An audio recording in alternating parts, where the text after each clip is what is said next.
friends, good day and welcome back to this channel. Please, there's a video I want you guys to watch with me where Arise News interviewed Mr. Sam Amadi, who went on to explain to them some of the flaws in the presidential election of 25th February 2023 by INEC, stating that pronouncing a fake result at the collation center is a crime under the Electoral Act. Also, lots of administrative errors were made by INEC. Please share this video with your family and friends. Happy viewing. Thank you. Let's bring in Dr. Sam Amadi, a Arise News analyst, to really take a look at, of course, especially INEC and its performance and the admittance just yesterday. Dr. Amadi, thank you so much for being here. Okay, so looking at the issues now, they've talked about security and even conduct of its staff, logistics, and of course not uploading on IREF. But the big elephant in the room that people are still concerned about, the electronic transmission of those results from the polling units to the IREF portal, which besides INEC, making that promises itself, the law has its own stance with regards to that. Talk to us about all of this as we look forward to the governorship elections. Are you concerned in any way, or are you confident that, they will power through and do better? I think they have the capacity to do better. I mean, learning from avoidable mistakes they made, except if they surrender to the governors. Look, the stakes will be higher in the governorship elections because the governors are going to be fighting closer to bone. They cost closer to the bone. Governors would like to win in the national election, but also want to win either those who are looking for second term, those who are bringing in their associates. So I think the problem is that, yes, we may talk in terms of INEC doing better, but INEC needs to be more forceful. INEC needs to be really independent of the governors now to really do a good job. But again, we need to identify where INEC got it wrong. I have identified four administrative errors that INEC made. 4 administrative errors. Yes, okay. Administrative procedure error. First, INEC doesn't reckon itself as a regulator, so it sees itself as a transaction officer. So, print ballot box, deliver them. But as a regulator, you're looking at procedural and substantive fairness. All actions have to be fair. If you look at during the primary, INEC, a night of PDP's primary, INEC extended 2 weeks. Other parties extended, say no. But that day of election, that falls below regulatory fairness. The second error is that INEC, especially with regards to the beavers, the electronic transmission, clearly, clause 18 makes it very clear. And I have it here on phone. It simply says the INEC must transmit or transfer the election results to its IREF portal. Now, the only arguments people are offering is that transmit. It says INEC must electronically transmit or transfer. They're not saying transfer is by hand. It's just equivalent of saying you must move this book by hand or move or shift this book by hand. Someone said because they have said use hand to move or shift. The shift requires leg. I mean, that is grammatically nonsensical. It says electronically transmit or transfer. So the two verbs are used in alternative as a sense in drafted to cover transfer, transmit. For example, you say somebody can bequest, gift, or transfer ownership. They are the same thing, using multiple words to cover multiple meanings. So some would say that created a loophole. No, it created a loophole because even that's why the INEC chairman understood it well. In his Chatham House, he said, we are going to real time in the memo written by the. So everything INEC has communicated has shown clarity. This is an afterthought. But let's move forward for that. The third error, administrative error INEC created, was INEC when the parties said, look, we contest elections, when Dino and others, INEC said, we'll finish collation, we'll deal with it. As a regulator, this is what you do. INEC would have developed rules for filing petition. So once you complain, INEC said, put your petition formally. So when they finish the collection, gather all this, they will now hold a session with all these guys, look at their issues and say, we dismiss them. So rigor, regulators must have procedural fairness and substantive fairness, meaning that there's a hearing. And I keep telling INEC long ago, you are an adjudicator. Once an election collection is a quasi-judicial function, you're acting like a court, you give hearing. Mr. A says, Mr. Chairman, this result from Lagos is contested, is bad, blah, blah, blah. Put your petition, you put it before INEC. INEC hears you and says, no, you are wrong. If you look at the Electoral Act and the regulation, it talks about how the polling officers will make a call. When somebody contests the result, they will compare with the BVAS report, compare with XYZ. Those are decisions you make on record. So going forward, INEC should require its officers from the polling unit to the local government to make records of determinations they make with regards to cancelling results. If you hear at the proceeding, INEC chairman will ask, was any result cancelled? Those decisions, yes, 500. Why? There should be a memorandum. These results were cancelled because I reasoned that they were overvoting, they were this, or there was riot. Okay, interesting. So as a regulator, INEC failure is to provide what we call in administrative law, which I teach, is decision on record. So you capture the memorandum that tells this is we consider we applied our mind to the complaint and we decided against it. This is a record. So when you go to the High Court, they will help you say, okay, INEC did the right. Now the fourth error INEC made. Before the election, there was an issue around what is 25% of 2/3 of the federation. Some people said it includes, it must win Abuja, it must get Abuja 25. INEC, as a regulator, what you do is, we call it interpretive rule. That means you look at the act, when there's no clarity, the law didn't say INEC define, you introduce, this is how INEC will interpret this rule.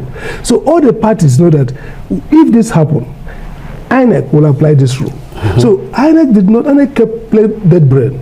All the debate, people say, oh, 25 means you must win Abuja. Some people say, oh, it means you don't have to have 25 in Abuja. All that INEC did not explain how it reads the rule. Okay, in a way, you're saying that INEC did not have properly engaged the people before the elections. That when you're a regulator and the act you are working from is contested, the first rule is that the regulator defines how we interpret it. The courts defer, and that's what the US Supreme Court said in Chevron case, says we defer to the regulator's interpretive rule, because if they are reasonable, we accept it. But what we must first do is to define, say, this is how INEC will consider. Because the law says before you declare a winner, he must certify this condition. People are disputing, what does this condition require? Clarity demand from INEC as a regulator to say, this is how we will define this, so that at the night of the voting collation, all of us know that you don't need to get 25 in Abuja, or you need to get it. Okay, to avoid unnecessary. Exactly. So these four administrative errors, if INEC corrects them, and all boil down to behaving like a regulator, having rigor. It's just a regulator is like a court. All right. Do you honestly believe that INEC has been unaware of these functions or authority it possesses, or there could be, or do you suspect a puppet master trying to handicap INEC in some way? It's both. I think more likely the first. Look, if you look at the history of INEC, I've said before, we are coming late to regulatory, what I call administrative law state, meaning where institutions play more regulatory role. For example, we are struggling with monetary policy. We didn't have that before. NEC came in over about not up to 2025, a regulator of electricity. We didn't have regulators before.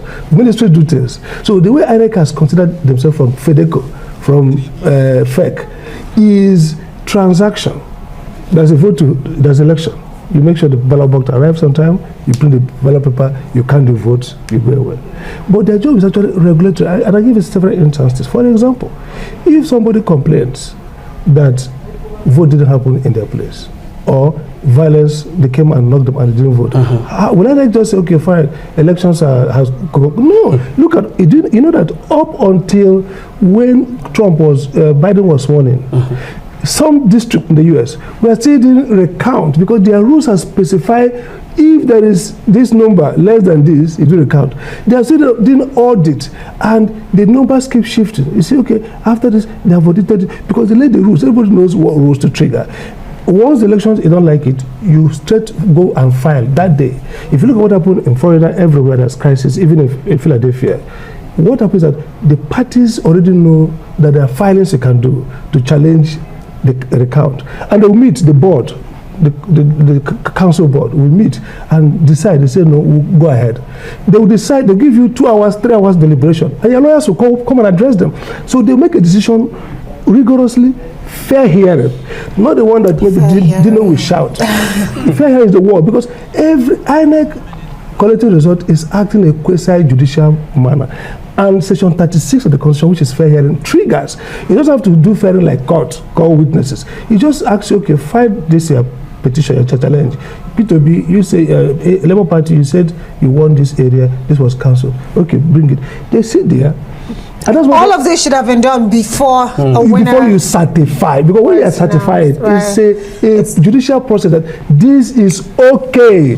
What evidence, what hearing did you take when people complain? You hear them, you say, in spite of this, we are convinced that this meets substantial. Then if you're not okay with it, then you head to the court. Absolutely. Well, Dr. Sam Amadi, as we get ready to wrap up the conversation, one interesting part and what people are really concerned about is INEC talking about some of its staff that erred, when it came to their role in the elections, be it ad hoc staff or even main INEC staff. It's saying that they will not be a part of the forthcoming gubernatorial polls. And people are questioning. More than that. They said logistics, first of all. They said you already have an issue with logistics. How can you cope with these people not being a part of it? And also, beyond not being a part of it, what other measures are you putting in place to serve as a deterrent for all the INEC staff to ensure that they do the right thing? The Electoral Act provides for penal for 6 months, 500,000 for even polling officers who fail. The problem with INEC and with Nigeria, the photo of victory, assuming the courts now confirm the president-elect as president, jubilation, we forget all the atrocities of INEC. Nobody sits back to audit. First of all, are we supposed to spend 306 billion? Look at the escalator. From, in the last 2 elections, 100-something billion, 200-something billion, now it's 300 and something. If we continue this way, next election, we're going to spend about 500 billion. To do what we can spend maybe less than 50 billion. So the point is this, beyond the logistic constraint, there need to be proper audit, criminal investigation. And this is what the law requires. The Nigerian police should by now set up structure to investigate. Look at the results we're seeing now. INEC has started shifting, changing some of the results, for example, in the IRF. The question is, if somebody pronounce a fake result, that's a crime under the Electoral Act. Why shouldn't the police by now detailing some of the persons they are questioning for a crime? Look, INEC may not have a perfect structure and process, but the most important thing is lack of impunity. That if there are mistakes that are grievous, and I agree with Mahmoud that maybe some people play their role badly, who are these people? Beyond excluding them, how about prosecution? And again, it's covered that this crisis because governors control these processes, either they corrupt, and INEC knows that the role of governors, more than the president in our election, historically, has been terrible. And so we should be thinking about how do we insulate the wrecks in those states. And by the way, again, I don't blame anybody. We've packed that commission with persons who are appointed chief of staff to Umahi. How can a chief of staff of a governor be National Assembly confirmed to a role that calls for independence? How can you do that kind of blunder? How can you allow a chief of staff who play dead brain and allow his master, who spent billions probably to get him nominated? So after this election, we have to go back to ways and scrap this INEC mode of appointment. And make sure that politicians don't appoint it, because what the governors have done, long game to play. They will start now planting the nest. Most of these commissioners are exiting. They have already started packing the board with not just people who are not credible, with political appointees who have served as chief of staff, who have served as commissioners to these people. So this merry-go-round is very expensive shit we are playing ourselves. We need to now have INEC the way always recommended. Yaradua got elected just like this, but the honest man, he said this election is really blunder. The Supreme Court almost threw away at Yaradua. It was 4-5, I think. It was just one person. It wasn't a unanimous decision. It was even a swap. People are like that. The last person changed would have been. So the man, as an honest man, says, this election I got is terrible. We have to reform. Unfortunately, when Jonathan came in, he didn't quite enact all the reforms. So we should look at reforming INEC. And reforming INEC to have regulatory clarity, so that everybody knows, if I don't have this result, I'll go and file. This is a prescribed form to file. And INEC will not just come in one night after calculating the announced winner. Even Yakubu promised that he's going to, after all this, listen to he should have had a formal meeting with his commissioners, and that's why if you watch, all the commissioners sat on that table. What that means that it's like a commission meeting. It's a formal hearing of the commission, and therefore they should have had that procedure. And I think if they do that, they'll be able to cure some of these problems that we have. Thank you, Dr. Sam Amadi, for coming on the show tonight.